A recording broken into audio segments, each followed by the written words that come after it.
조갑제 TV 시청자 여러분 안녕하십니까? 2020년 1월 13일 오후입니다. 문재인 대통령의 부하처럼 행세하는 이 김명수 대법원장이 검찰과 협력해 가지고 양승태 대법원장 시절의 핵심 보직에 있었던 판사들을 무슨 사법농단을 했니 해가지고 수사를 하게 만들고 또 기소를 해가지고 지금 재판을 받고 있는데, 이 재판에서 속속 무죄 판결이 나오고 있습니다. 말도 안 되는 항목을 가지고 더구나 현직 판사를 적폐 대상으로 삼아가지고 수사하고 기소까지 하기는 했는데, 그 다음에 재판에 들어가니까 역시 아직은 문재인 김명수에게 굴복하지 않는 판사가 있고, 더구나 법리적으로 사실적으로 워낙 말이 안 되니까 계속 무죄 판결이 나고 있는데, 오늘 또 세 판사가 무죄 판결을 받았습니다. 서울중앙지법 형사 23부 재판장 유영건은 공무상 비밀 누설 혐의로 기소된, 공무상 비밀 누설 혐의입니다. 기소된 신광열 서울고법 부장판사입니다, 현재. 그 다음에 당시는 전 서울중앙지법 형사수사판사였습니다. 그리고 조의연 서울북부지법 수석부장판사, 성창호 서울동부지법 부장판사, 이 세 사람에 대해서 무죄를 선고했습니다. 여기서 성창호 씨는 귀에 익은 이름인데, 대선 부정선거, 이른바 드루킹 여론 조작 사건의 중요한 핵심 인물인 김경수 현 경남지사에게 유죄를 선고하고 법정 구속시켰던 사람입니다. 그러니까 친문 세력이 들고 일어나가지고 성창호 판사 규탄을 하고 공교롭게도 검찰이 수사를 해가지고 기소가 되었는데 1심에서 일단 무죄를 선고받았습니다. 오늘 이 판사들에 대한 재판도 희한하지, 유례를 찾아보기 힘들지만은 이 무죄 판결문 이유도 읽어보면은 수사 자체가, 기소 자체가 황당무계한 것이었다는 것을 법리적으로 풀려니까 좀 딱딱한 내용입니다. 워낙 말이 안 되는 걸 유죄로 만들려고 무리한 수사를 했다는 거죠. 그러니까 그 수사 라인은 이렇게 되는 거죠. 대통령 문재인, 법무장 대법원장 김명수, 당시는 서울중앙지검장이 윤석열 씨였습니다. 요사이는 사람이 많이 달라졌지만은 이 혐의가 뭐 어떻게 혐의냐 하면은 말이죠. 신광열 부장판사는 정운호 게이트는 이 정운호 이 관련 재판 그 과정에서 이 법조인들이 좀 얽혀들었어요. 그래서 정운호 게이트라고 합니다. 2015년에서 2016년 사이에 좀 시끄러웠던 사건이죠. 이 정운호 게이트 관련 검찰의 수사 기록과 영장 청구서 내용을 법원 행정처에 전달한 혐의를 받고 있습니다. 이 세 사람이 신부장판사, 그리고 신부장판사 밑에 있었던 조성부장판사, 이 세 사람이 수사 기록과 영장 청구서를 상급기관인 법원 행정처에 전달한 것이 이게 죄가 되느냐 아니냐, 이 상식적으로 생각하면 당연하죠. 검찰 수사 기록과 영장 청구서 내용 중에서 이게 이 판사들과 관계되는 이런 내용이 있으니까 상급기관인 법원 행정처가 알아야 될 것 아닙니까? 단순하게 수사 기록과 영장 청구 내용을 알린 것을 가지고 마치 사법농단이다 하는 엄청난 걸 부풀려 가지고 박근혜 전 대통령을 잡을 때 사소한 걸 가지고 국정농단이라고 부풀린 거하고 마찬가지입니다. 이렇게 해서 재판이 시작된 겁니다.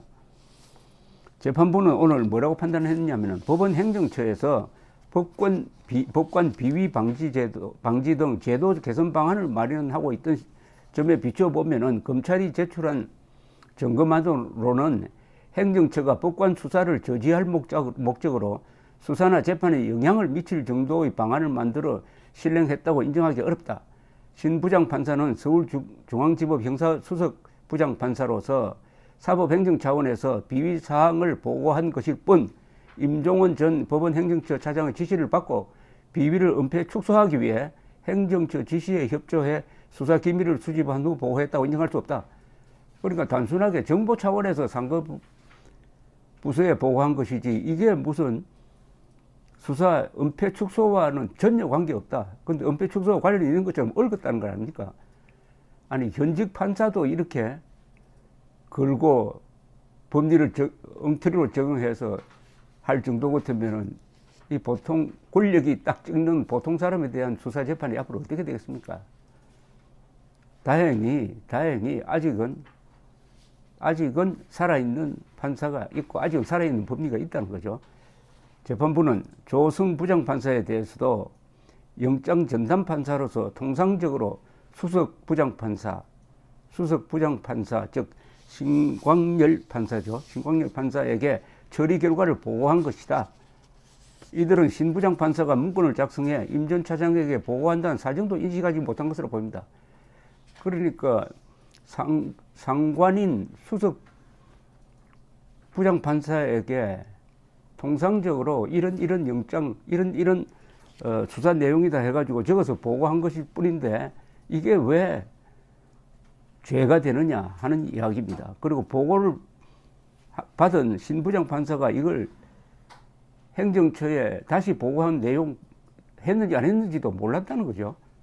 의무상 상관이 법관도 상관이 있죠. 그러나 이건 법관의 행정에 관한 문제고 혹시 판사가 여기 비리에 관련된 거 아니냐 하는 것을 확인하는 의미에서 정보 교환을 한 걸 가지고 이것을 사법농단이라고 묶었다. 죄가 안 된다. 이런 이야기입니다. 법관 비위가 불거지자 신 부장판사가 상세한 보고를 요구하고 조성 부장판사가 이에 따라서 보고한 바 있지만 이런 정황으로는 세 사람이 영장재판을 통해 취득한 정보를 외부에 누설할 의도로 사전에 공모한 것으로 인정하기 어렵다. 이거 다 법원 안에서 이루어진 정보 소통인데 이걸 외부에 누설해가지고 누구 뭐 변호인에게 줬다든지 하면은 몰라도 그런 게 없다. 이게 왜 죄가 되느냐 이런 이야기입니다. 재판부는 또 공소사실은 임 전 차장이 신 부장 판사 등에게 법관 가족 명단을 전달하며 영장재판의 가이드라인을 제시하고 조성 부장판사가 영장을 기각하기도 한 점이 범행 공모 정황으로 제시됐다. 그러나 사실관계를 봤을 때 행정처에서 조성 부장판사에게 법관 가족에 대해 청구된 영장을 엄격히 재판하라고 지시한 것을 인정하기 어렵고 영장 전담 판사들은 이 문건이 행정처에서 작성된 것을 알지 못했다. 영장 처리 방식은 실무와 관행에 부합하고 검찰이 제시한 영장 기각 사례들은 절차나 결정 내용에 부당함이 있다고 보기 어렵다. 재판부는 신 부장판사 등이 영장재판 과정에서 취득한 비밀을 외부에 누설한 것으로 사전에 공모했다고 볼 증거가 부족하다. 조성 부장판사의 보고가 직무상 정당성을 갖는 이상 더 살펴볼 필요 없이 공소사실 모두 증명이 없다. 그리고 공무상 비밀 누설에도 해당되지 않는다는 겁니다. 이것은 비밀로 지켜질 이유가 없다는 거죠. 신 부장판사가 영장판사로부터 수사 정보를 보고받아 행정처에 보고한 것은 재판의 신뢰를 확보하기 위한 상황에서 관련 규정에 근거해 법관의 비위에 대한 감독 사무를 담당하는 상급 행정기관인 행정처 차장만을 상대로 이루어졌다. 그러니까 비밀을 외부에 유출한 게 아니고 당연히 보고 라인에 있는 사람에게 보고한 걸 가지고 어떻게 이걸 공무상 비밀 누설이라고 할 수 있느냐.